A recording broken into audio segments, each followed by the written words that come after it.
बिस्मिल्लाहिर्रहमानिर्रहीम। मुअज़्ज़िज़ नाज़रीन, अस्सलामु अलैकुम। आज हम आपको जन्नत की सैर के बारे में कुछ दिखाएंगे, क्योंकि हर इंसान चाहता है कि वो कुछ ऐसा नेक अमल करे जिसके बदले में उसे जन्नत मिले। जन्नत इतनी सस्ती भी नहीं जो आसानी से मिल सके। इसे हासिल करने के लिए अल्लाह ताला की बंदगी, पंजतन पाक आइमा ताहरीन, मासूमीन के फरमान और अहकाम पर चलना जरूरी है। जन्नत एक ऐसी जगह है जो हर निज्स व निजासत से पाक है और अल्लाह ताला ने ये मोमिनीन के लिए बनाई है और इसके सरदार पंजतन पाक हैं। वो जब चाहें अपने मुहब को अपनी जन्नत दिखा सकते हैं, दे सकते हैं। खूबसूरत आरास्ता और पैरास्ता मनाजिर दिखा सकते हैं। जन्नत के खूबसूरत गोलो फूल हैं। फूलों की पत्तियों पर अल्लाह का जाती नाम और सिफाती नाम लिखे हुए हैं। कलमा पाक लिखा हुआ है, पंजतन पाक के जाती सिफाती नाम लिखे हुए हैं। मीठे मशरूब, खूबसूरत झरने, खुश जायका और शीरीं दूध की नहरें, मशरूब की नहरें हैं। अल्लाह की हम्दो सना करते हुए मलाइक परिंदे हैं। अलदामतुल साकबा बहार के मुताबिक हजरत सलेमान फारसी से मरवी है कि एक दिन मैंने हजरत अली अलैहिस्सलाम की खिदमत में अर्ज किया, किबला आज दिल बड़ा उदास है, कोई ऐसा मौजज़ा दिखाएं कि परेशानी जाती रहे। आप अंदर तशरीफ ले गए। कुछ देर के बाद वापस आए तो आपने सफेद कबा और सफेद टोपी पहन रखी थी। आप मशकी घोड़े पर सवार हुए। कंबर से फरमाया, सलेमान को भी मशकी घोड़ा ला कर दे। कंबर ने अर्ज किया, किबला कहाँ से ला कर दूं, घोड़ा तो यही एक है। आपने फरमाया, जरा जाकर तो देखो, जहाँ से ये घोड़ा लाया है वहाँ इस जैसा दूसरा घोड़ा मौजूद है, सिर्फ खोल कर लाना होगा। कंबर वापस गया, घोड़ा खोल कर लाया। हैरत से उसका मुंह खुला हुआ था। कहने लगा, बहुत कोशिश की है मगर अभी तक पल्ले कुछ नहीं पड़ा। एक वक्त देखो तो फाके हैं, दूसरे वक्त देखो तो शाहाना ठाट बाट है। खुदा मालूम फाकों के वक्त शाही कहाँ जाती है और शाही में फाके कैसे घुस आते हैं। आपने मुस्कुरा के फरमाया, बस यही सोचता रहा कर, इससे आगे कुछ ना सोचना, कहीं आखिरत ना गंवा बैठे। फिर मुझे फरमाया, सुलेमान सवार हो जा। मैं सवार हो गया। आपने घोड़े को इशारा किया, घोड़े हवा में बुलंद हो गए, बगैर परों के परवाज करने लगे। मुझे ऐसा मालूम हुआ जैसे हम अर्श के नीचे पहुंच गए हैं। मलाइका की सदाए तस्बीह साफ सुनाई दे रही थी। फिर आपने इशारा किया, घोड़े ने उतरना शुरू किया। हम मौजज़ान ने समंदर के साहिल पर उतरे। समंदर की मौजें आसमान से बातें कर रही थी। आपने इशारा किया, समंदर इतात शुआर बच्चे की तरह यूं खामोश और साकिन हो गया जैसे उसमें हरकत का नाम न था। खुद आगे बढ़े। मुझे फरमाया, आ जा। मैं पीछे चला। सतह समंदर पर चलते हुए ऐसे महसूस हुआ जैसे फर्श पर चल रहे हैं। न हमारे पाँव भीगे और न घोड़ों के सुम। घोड़े आजाद होकर हमारे पीछे इंतहाई सुकून से चल रहे थे। हम एक जजीरे में आए। उस जजीरे में बकसरत अशजार सब्जा था।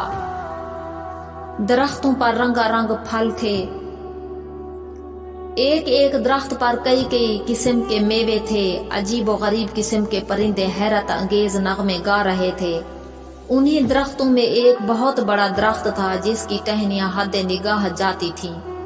आपने इशारा फरमाया, एक बहुत बड़ी तवील व अरीज नाका सामने आ गई।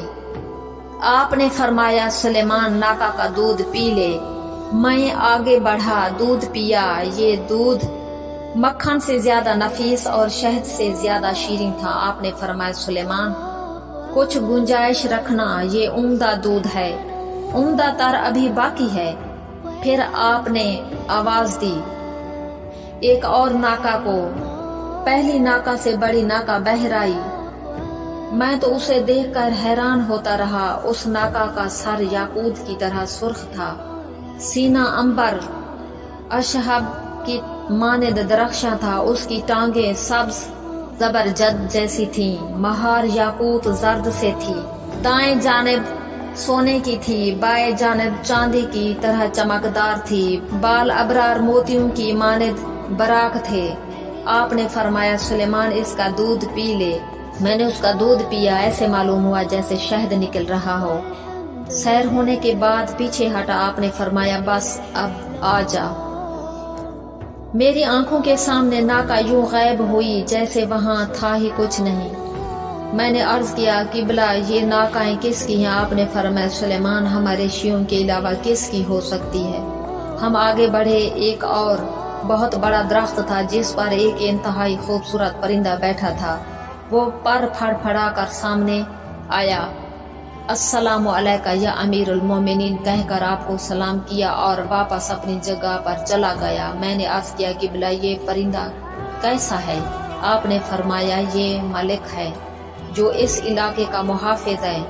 اس جزیرے کے بعد آپ مجھے دوسرے جزیرے میں لے گئے۔ اس جزیرے میں بڑے بڑے محلات تھے، سبزہ تھا، کشادہ سڑکیں تھی، جگہ جگہ پارک بنے ہوئے تھے، ہر مکان کی ایک اینٹ سونے کی، ایک چاندی کی تھی، زرد عقیق کے کنگرے تھے، ہر ستون کے ساتھ ملائکہ کی ایک قطار تھی، ہر قطار میں 70 ملائک تھے۔ جو ہی انہوں نے ہمیں دیکھا دوڑ کر آئے، حضرت علی علیہ السلام کو سلام کیا اور واپس اپنی جگہ پر جا کر کھڑے ہو گئے۔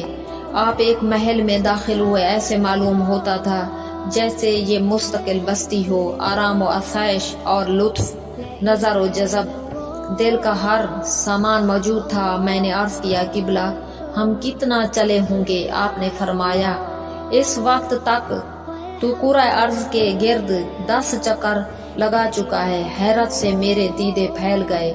عرض کیا قبلہ 10 چکر؟